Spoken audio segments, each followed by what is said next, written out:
Hello everyone, it is February 24th, 2024, and this is the first tech vlog of this year, I think, so welcome to the vlog. I have quite a few projects going on at the moment, so I want to share those all with you now. So the first one is the thing that's going to be making noise throughout this video, slide scanning. I am scanning a bunch of these, I think 35mm slides that are from my grandma. I think there's 9 or 10 trays with 140 slides in them each, so upwards of 1,400 slides to do. And yeah, it's quite a process, quite a long process. Each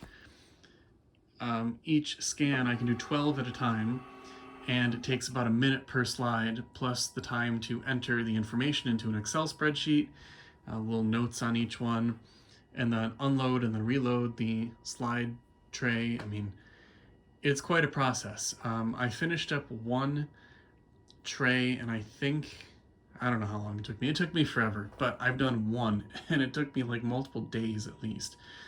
So yeah, putting the iMac G4 to good use once again. I seem to be getting a lot of good use out of this recently, which is nice. I don't know why the screen is flickering in video. It's not in person, but yeah, that's been an ongoing project. And then the other day, I decided to try something that I remembered I owned, which is this AVDC55 analog to Firewire 400 converter. And with the help of a program called, what is it? VIDI?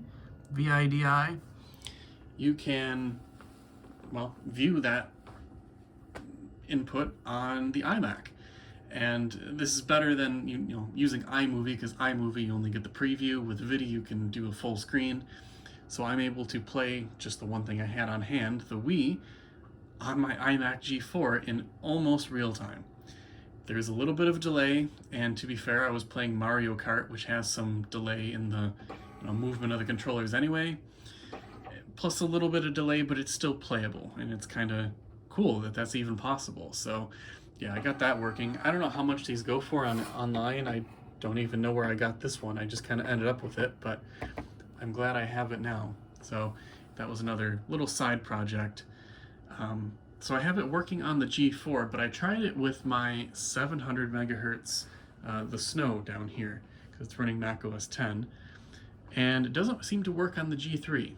The audio comes through, but the system is basically unresponsive when it's trying to display the video. I just don't think the G3 has enough horsepower to do it. And the G4 seems to be completely untaxed by it at all. Like 0 CPU usage, the whole rest of the system is fine. But the iMac G3 does not seem to like it very much. While we're looking at the iMacs, you can see I've turned them all around, and I really like how that looks. I think that looks so freaking neat. And you'll notice a new addition to the collection, which is this Ruby. Now I paid $50 for that, and you can see why. Yeah, it's in pretty rough shape. Both of the corners are cracked on the bottom portion, but fortunately I could just find a new bottom portion for it. Transfer the inserts. I think you can take this out and put it in a new bottom cover, maybe. But anyway, yeah, I did that. Unfortunately, what I didn't know when buying it is that it doesn't turn on. So unfortunately, the Ruby is just a display piece at the moment, but I think it looks so cool. It is the coolest looking color of any iMac, I think. God, it looks so neat. And all of them up here together look even neater. Speaking of iMacs once more, what do we have here? We have a Grape slot loader. Unfortunately, this one has seen some better days, because just like the Snow iMac that I got a while ago, the 500 megahertz, I think I talked about it. Anyway, it shipped to me and the entire inner bezel shattered. I mean, absolutely nothing left of it. Just pieces floating around in there, dust from the plastics. So yeah, that was the same case with this one.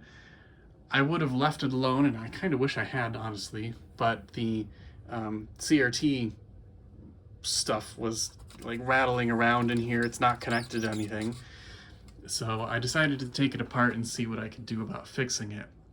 And what I planned on doing was taking my parts iMac G3 Indigo and just swapping parts between them, swap the bezel. But the bezel on this one is also brittle and falling apart, so I can't do that.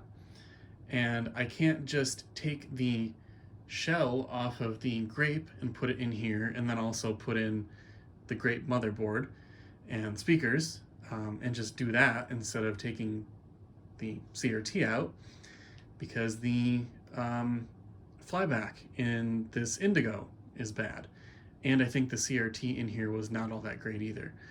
So basically I don't know what to do with this at the moment. I think I'm just going to end up putting it back together and, you know, shimming it a little bit to make it so nothing is, you know, resting on anything else, and then just be careful with it. That's all I can think to do.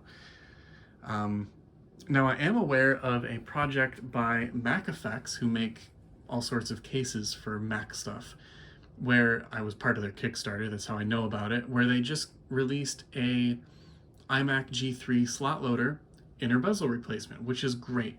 They're the only people who are doing this. Unfortunately, it'll be a few months before that happens, but I think that's great because these things are only going to get worse over time. Also, unfortunately, it is $150 shipped, so shipping's included, but $150 for the grape, I don't know if that's worth it. Some of the colors I would do that for would be like the Flower Power and, you know, my 700 megahertz snow, because it's in good shape. I don't know, definitely the Flower Power, you know, the Dalmatian one, if I had that would be worth it. But the reality is, a lot of these iMacs aren't worth quite that much to make it worth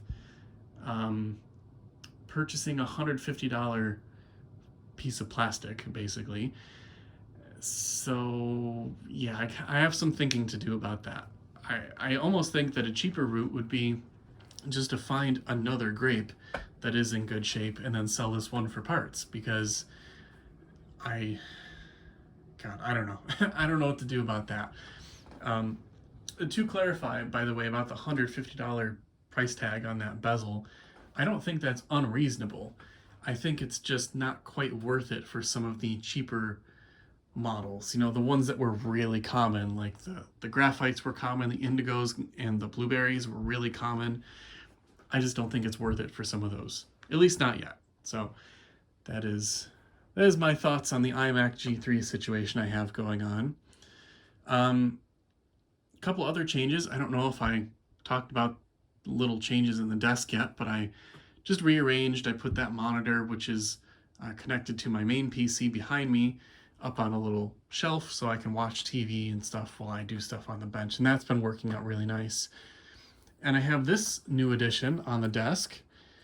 This is a Dell Dimension 4550, which is a pretty unremarkable, if I'm honest, Pentium 4 desktop machine for home use. It's nothing special. The 2.66 gigahertz Pentium 4, it had 256 megs of RAM, which I bumped up to a full 2 gigs, which is the max. This could have shipped with between, I think, a 20 and a 250 gig hard drive. This one has a 120, which is nice, and it's super quiet. I'll turn it on now. I mean, maybe it won't come across in camera, but it doesn't make any sound. It's so quiet. The fans, quiet. The hard drive, quiet. It's great. I think this is probably the quietest computer that I own that is of this age. So I have some work to do on it. I just installed Windows XP, and I need to find some drivers for the various things. This thing, by the way, is totally packed with expansions. Look around here. So the video card, I think it's a GeForce 450. I don't remember what it is. There's a Sound Blaster Audigy something in there. There's a modem. There's an AverMedia TV tuner card in there, as well as a 4-port USB card. And I'm going to be interested to see what chipset is on that card, because it physically looks, it's a PCI card by the way, it physically looks exactly the same as one that I was able to put in one of those Macs many years ago, like 10, 12 years ago. So I doubt that it's compatible. If anything, the firmware will be completely different, but you know, nice thing to think about. Also regarding this machine, it was horrendously dusty. Every single little crevice was packed full of dust. So I cleaned it out with the air compressor in my garage, and you know what? This thing is in really nice shape.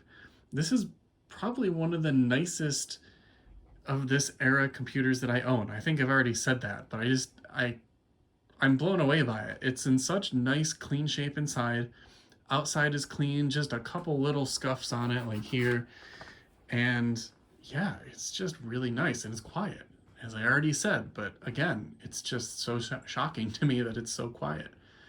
So yeah, picked that up yesterday actually, and I've been having a little play around with that. What else is there to say?